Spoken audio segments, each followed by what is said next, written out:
tempo que eu não apareço por aqui, mas eu estou sempre aparecendo no Instagram. Se você não me segue aqui, ou só me conhece aqui e não me conhece lá, lá a comunicação é um pouco mais fácil. Então aproveita e me siga, Suelen Colombo, ok? Te espero por lá. E hoje, na verdade, aqui, eu vim bater um papo, eu vim trazer uma visão jurídica do que está acontecendo. Não vou me atentar a detalhes, a especulações, a nada disso. Eu vou me atentar pura e simplesmente a um conteúdo jurídico informativo, ok? E pensar junto com vocês, porque certeza nesse momento ninguém tem, porque as coisas estão acontecendo e numa velocidade assustadora. Mas eu vou passar para vocês o que até agora aconteceu. Não sei dizer como isso vai se dar lá na frente, como vai ser os julgamentos depois que tudo isso passar, como vai ser o entendimento jurisprudencial depois de tudo isso. Isso a gente não tem como saber. Mas eu vou passar uma visão jurídica, um resumo do que está acontecendo hoje, tá? Mas para isso você precisa entender algumas coisas, entender a sequência de tudo isso. Como vocês já sabem, em dezembro de 2019, a China perdeu muitas pessoas, morreram muitas pessoas por conta do coronavírus. Se antevendo a isso, em fevereiro, em 6 de fevereiro de 2020, foi publicada a Lei 13.979, visando adotar medidas adequadas caso o vírus chegasse aqui. Ou, o que isso quer dizer? Quer dizer o seguinte, já imaginando que esse vírus pudesse chegar ao Brasil, e aí seria necessário que medidas fossem tomadas, alterações até da legislação, pelo menos que momentaneamente, ok? Para isso, já foi publicada essa lei, dando algumas permissões para que isso acontecesse. Logo em seguida, aqui no estado de São Paulo, pouco tempo depois, foi decretado estado de emergência. Não foi suficiente, continuou o vírus a se espalhar e morrer algumas pessoas. Precisamente, esse estado de emergência, ele foi decretado aqui em São Paulo no decreto 59.283, em 16 de março, tá? Hoje é dia 3 de abril, só pra gente poder se situar um pouco melhor, tá? E para você ver como que as coisas estão acontecendo de maneira muito rápida. Inclusive, não só o vírus, né? Mas inclusive as mudanças legais. Então vamos lá, voltando ao tema. Então aqui em São Paulo, pelo menos em 16 de março de 2020, foi decretado situação de emergência. Não obstante, em 20 de março, teve a publicação do decreto oficial de número 6, reconhecendo o estado de calamidade.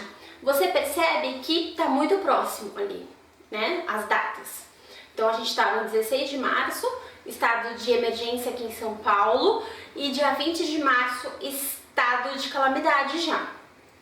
Diante disso, em 22 de março, olha só a velocidade, foi publicada a MP, que é a Medida Provisória 927, já propondo algumas alterações trabalhistas, sim. E pasmem, soando até para muitos como inconstitucional, mas enfim, a gente vai deixar isso para um outro tópico.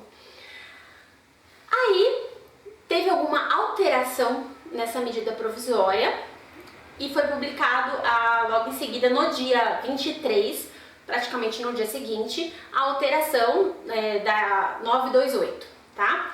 Mas a 927 continua valendo, tirando aquela alteração que foi feita pelo 928. Ok, ela já previa algumas alterações. Vamos lá. Só pra gente fazer um adendo aqui, é o seguinte, vale ressaltar que a própria CLT, que é a Consolidação das Leis Trabalhistas, ela prevê que por força maior, na verdade a Constituição também prevê isso, que em caso de força maior, pode haver essas alterações, tá?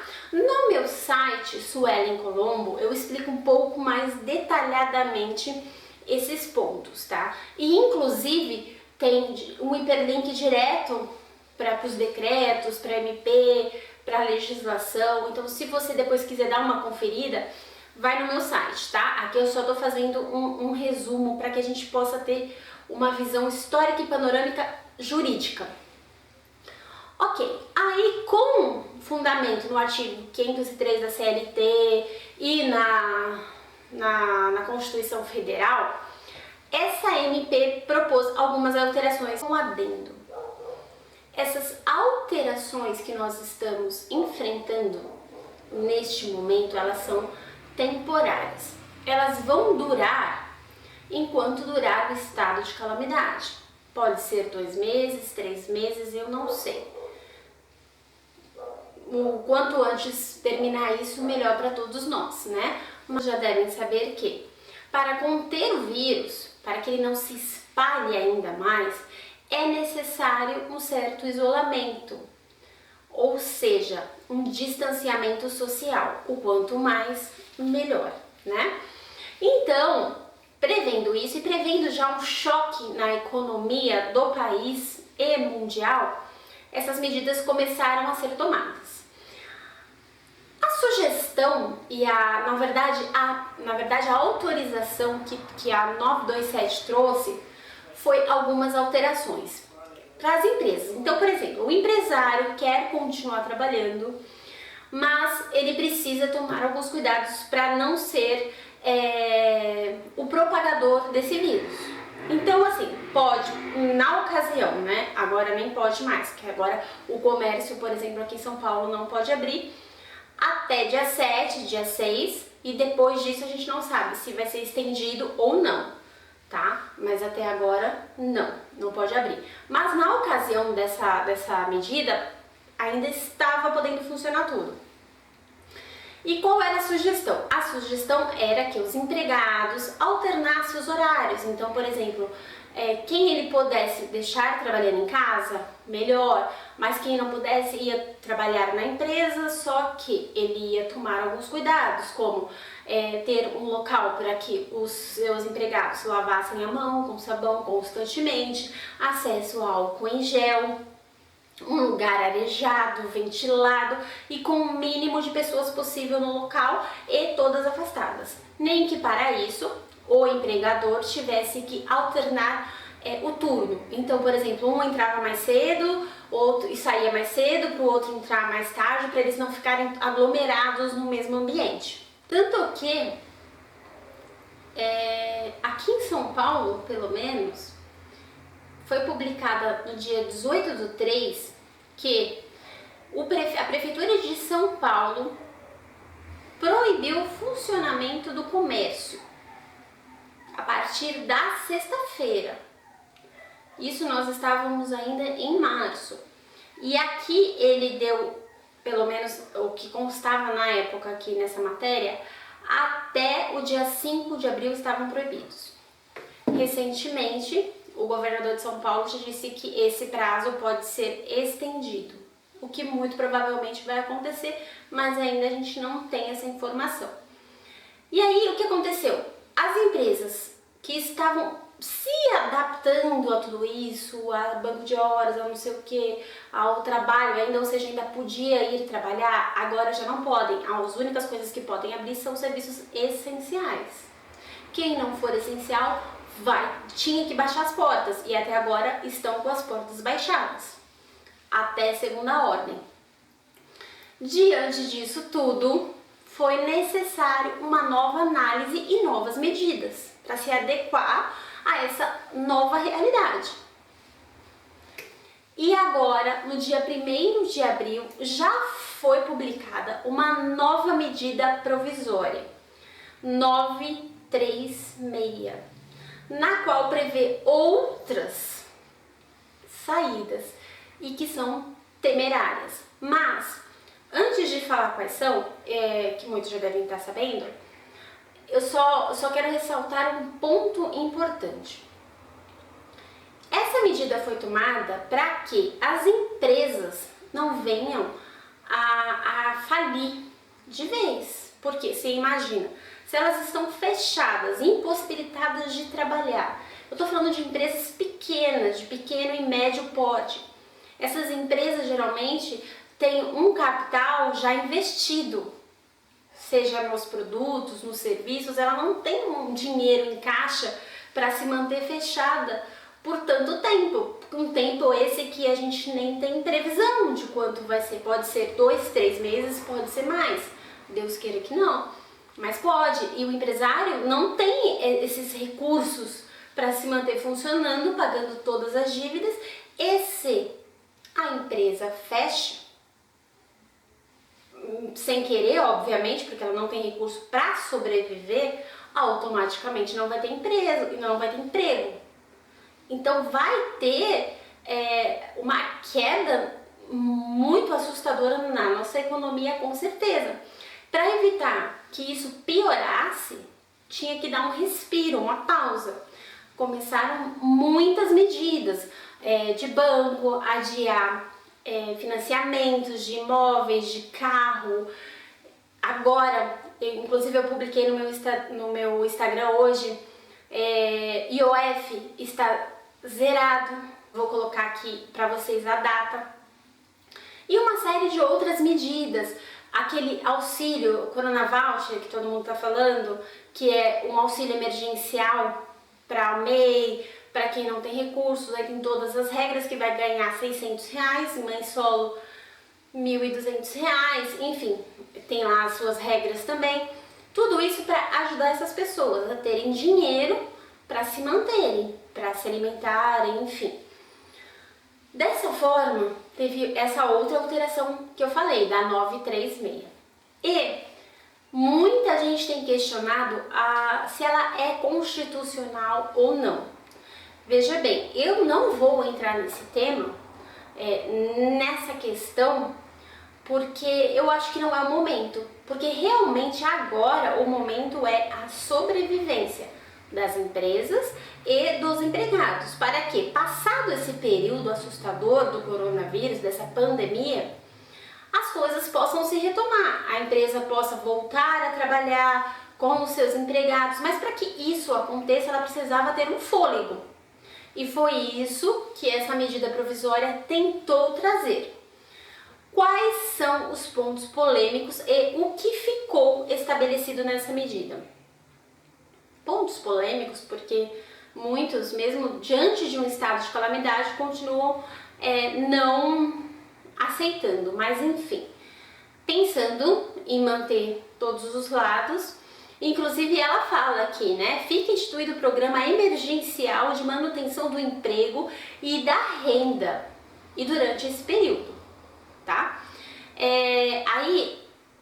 Essenciais dessa nova medida.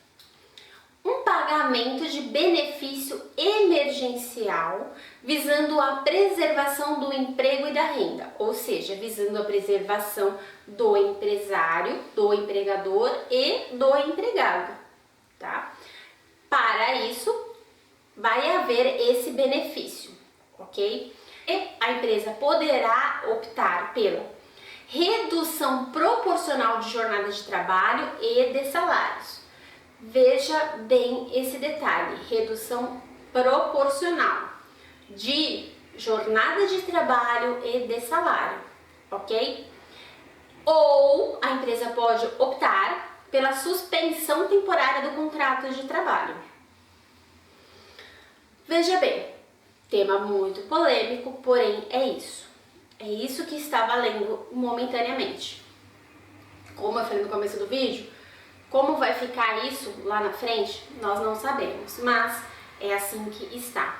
E aí tem algumas regras, o que pode, o que não pode, por quanto tempo vai durar cada uma delas. Um resumo bem básico. O empregador deverá manter o valor do salário hora e deverá ser feito um acordo individual. E o empregado deve ter ciência desse conteúdo com no mínimo 48 horas de antecedência, ok? E a redução deverá ser de 25%, 50%, 70% ou 100%, tá? Isso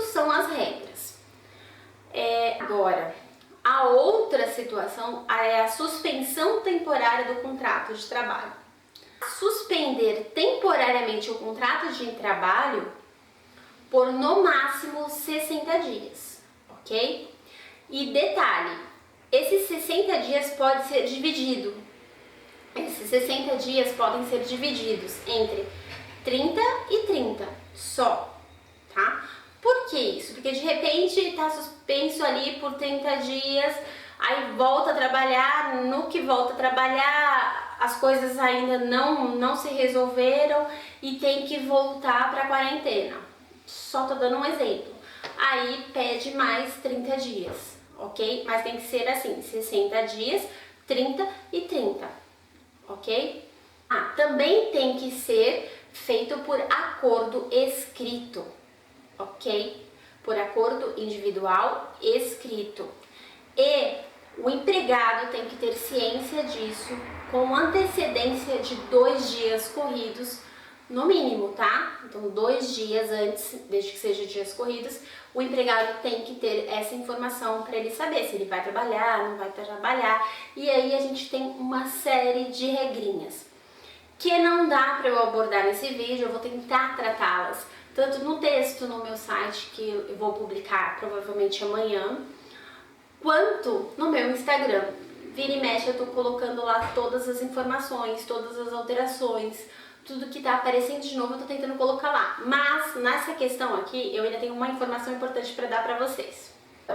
A informação que eu preciso realmente passar para você empresário, para você empregador é o seguinte: só será feito dessa forma e você terá essa ajuda se você fizer esse acordo escrito.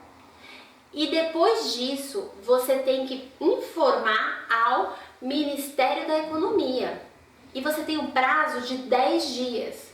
Se você não fizer isso dentro desse prazo, o que vai acontecer? Você vai ter que pagar esse período que você não informou.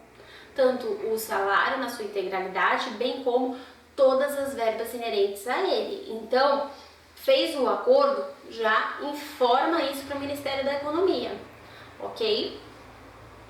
Bom, eu espero ter contribuído e ter resumido para vocês, pelo menos nessa parte do direito do trabalho, essas mudanças. Vocês percebem que elas ainda estão acontecendo e nesse momento ninguém é dono da verdade, ninguém tem certeza de absolutamente nada, até porque a gente não sabe nem o dia de amanhã. Eu só estou passando para vocês um resumo, bem resumido na verdade, dos principais acontecimentos que nós vivenciamos nesses últimos dias mesmo, porque da primeira alteração que teve, da primeira medida provisória para cá, não deu um mês. Então você percebe que as coisas estão muito rápidas, nós não sabemos exatamente qual vai ser o entendimento de todo mundo sobre esses assuntos. Mas, a princípio é isso, eu espero ter esclarecido, ter ajudado, ter dado um norte. E falo pra vocês, continuem me acompanhando. Se inscrevam no meu canal, aperte o sininho que tá aqui pra você se inscrever e aperte de novo e coloca lá pra todas, pra você ser notificado a cada vídeo novo que eu publico. Contudo, eu ressalto que é mais fácil para mim no dia a dia, porque a gente tem muito trabalho e com essas mudanças todas é muito estudo. Nós advogados, a gente tem se empenhado muito em estudar muito, porque é muita mudança, é muita coisa. Então, para mim, é mais fácil passar isso diariamente para vocês através do Instagram, do que virem gravar um vídeo aqui. Eu tento vir gravar aqui quando o assunto é um pouco mais extenso. Então, como eu quis fazer esse resumo para vocês, eu trouxe aqui. Mas também me acompanhe aqui, se inscrevendo e por lá. Se você gostou, curta, compartilhe, envia para o seu empregador ou para o seu empregado, para que ele entenda também que a situação está além das nossas decisões, das nossas vontades, tá? No mais, eu estou aqui para tentar ajudar com essas informações jurídicas, com esses conteúdos a vocês da forma que eu conseguir, que eu puder, né? Então, Até o próximo vídeo e que a gente possa sair logo dessa situação, tá bom?